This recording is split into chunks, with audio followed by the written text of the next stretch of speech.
What is going on, guys and gals? Brooklyn bound the Raid Scientist here, and today we're going to cover the final Nightfall of Season 13, Warden of Nothing. I'll go over subclass choices, weapon loadouts, mods, and a few different strategies for the boss, including some of the cheese spots if you're into that kind of thing. If this is your first time checking out my guides and this channel overall, welcome. Let me know what you think down in the comments. If you're already subscribed, awesome, and thank you so much for your support. Alright, so Warden of Nothing, Grandmaster Guide. Let's go. First, a subclass breakdown.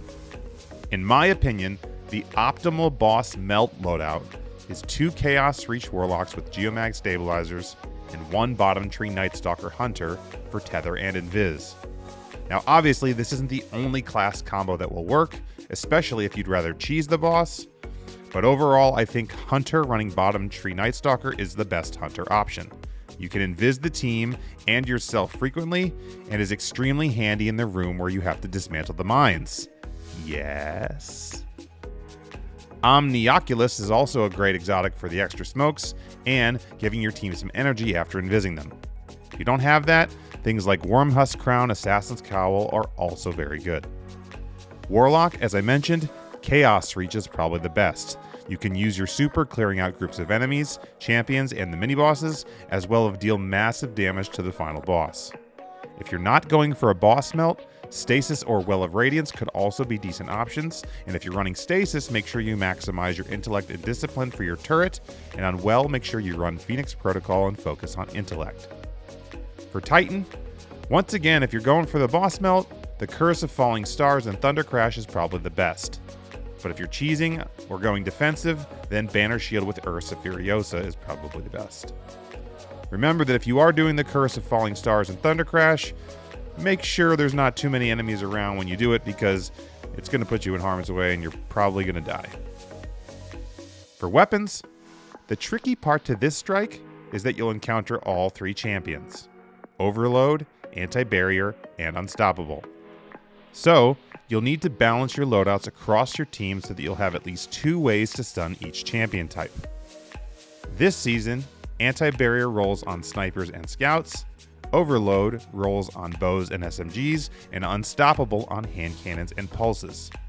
Note that the only shields you'll need to worry about are Void, so things like Le Monarch, the Bow, the Palindrome, or Last Perdition are great Void options for champions. For heavy, Anarchy, again, is your best option.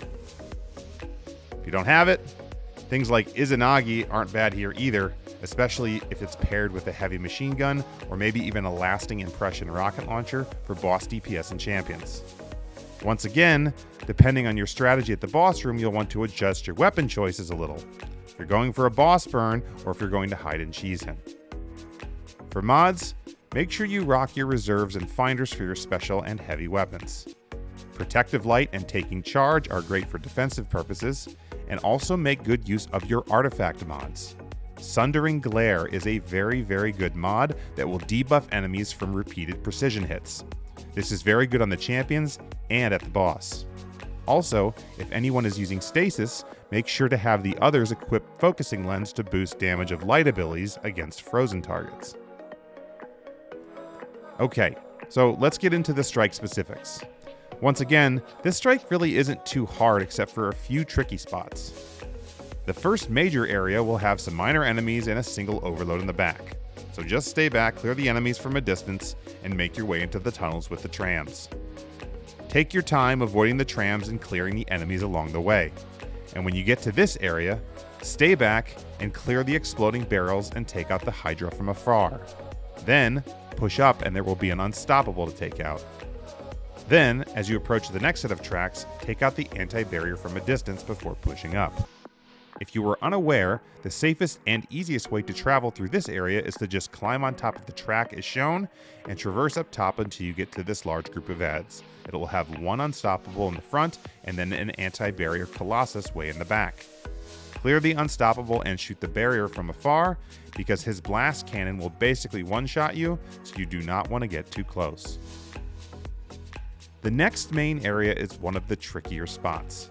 There will be 2 barrier hobgoblins, one on the left and one on the right, that will shoot you if you aren't careful. So use the stairs or even the wall in the middle for cover. This isn't a bad place to use an offensive super either, because there will be a Hydra shooting its void artillery at you, along with a bunch of goblins, and things can get a little messy if you're not careful. Do not push forward until you've cleared the Hydra, both barriers, and the initial wave of goblins. Watch for the trams, grab some ammo, and then finish off the remaining enemies in the back to spawn the giant Minotaur. At this point, you can either back up to where you entered, or stay on the left higher platform. He will teleport around and can get kind of annoying, so make sure you use some heavy and maybe an offensive super to take him out before progressing.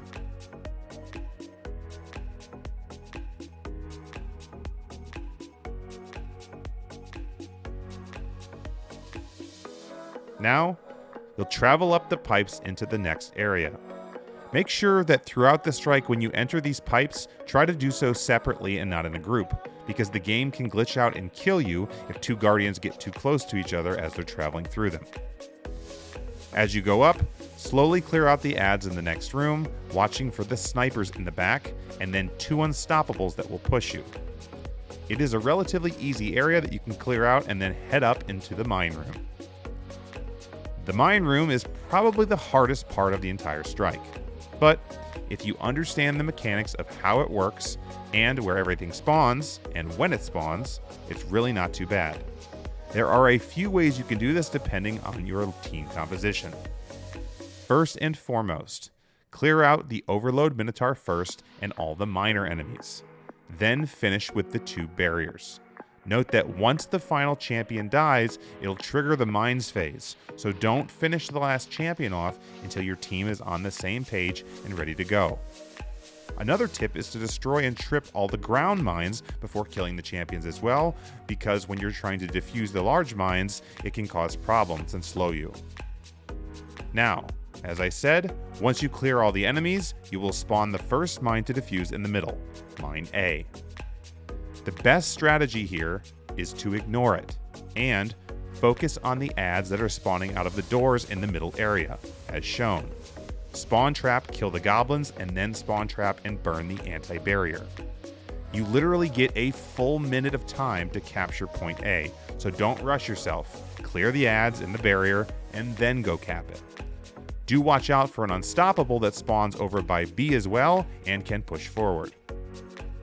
Once A caps, both B and C will become available, and there are a handful of ways to proceed. If you have a really good hunter who can stay invis, you can have them go solo cap C while the other 2 people go to B, and split them up. However, it's my recommendation just to have everyone push to C together. Use an offensive super to clear the enemies around the mine and take out the yellow bar Minotaur, which is the most deadly, and the minor adds. Then cap C, and then run around the back of the room, jump up as shown, and rotate over and capture B last. You should have enough time to do this. This spot is where a lot of teams fail, mostly because they aren't on the same page prior to the mine spawning, or they don't know exactly who's going where, who's doing what, or what enemies spawn where. Take the time to learn the spawns, learn the timing, and you should be just fine. Once all 3 mines are capped, the adds will all despawn and the mini-boss in the middle will spawn. Watch out for his rockets and stay in the back, and you can use cover to take him out from afar. He'll just stay in the middle the entire time. Once he falls, you'll head down to the final boss area. Once again, try to stay spread out in this tunnel as you're descending. If you get too close to each other in the tube, the game will kill you. Kind of like what happened to me right here. This will put your orb down in the final boss arena, forcing your team to basically 2-man the champions. My recommendation here is to take out the unstoppable from up top. Then jump down and take out the overload next. You cannot stay up top and just kill all 4 champions from a safe distance because they will respawn. So take out 1 or 2 and then drop down to avoid this. Save the barrier hobgoblin for last, because when all 4 champions are dead, the boss encounter starts immediately, and you want to discuss your strategy and get in position before this happens. The anti-barrier goblin is the least deadly of the 4. Now, decide how you want to proceed with the boss fight. You can DPS burn him with the right combination of supers and weapons, or you can cheese him by hiding in a few key places. Or you can do the fight standard, which I don't really recommend because it can get pretty ugly. So, if you do have the recommended 2 Chaos Reach Warlocks, or 2 Curse of the Falling Star Titans, Anarchy's Sundering Glare, and a Tether, you can burn him quickly. As soon as he spawns, have one person crit him twice with the Sundering Glare proc, and then have the hunter start tethering him. Everyone else will unload Anarchy, and then use their supers, and then sniper shots, and then reapply Anarchy when the supers are done.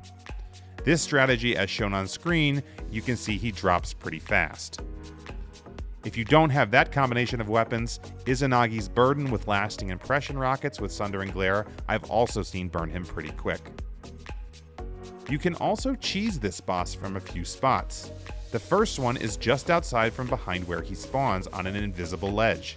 You can carefully jump out here and then carefully damage him slowly without taking any damage, except very rarely if a Centurion gets close and jumps up in the air. The other 2 cheese spots I actually don't have footage of, but I will link a video in the description that shows them. Either way you do it, burn him or cheese him, it's really not too bad. If you end up having to do the final encounter normally because you lack the DPS or can't get to the cheese spots, I highly recommend hiding in the pillars, using heavy on the adds and the champions that spawn, and do your best to shorten the fight as much as possible. When those 2 super champions spawn, things do get pretty dicey, so you need to save your supers and debuffs to take out the Warden very fast, otherwise you'll probably get overrun. Best of luck in getting this one done, Guardians. And if you enjoyed today's video, please drop a like and comment and let me know. Thanks again for watching, and we'll see you next time.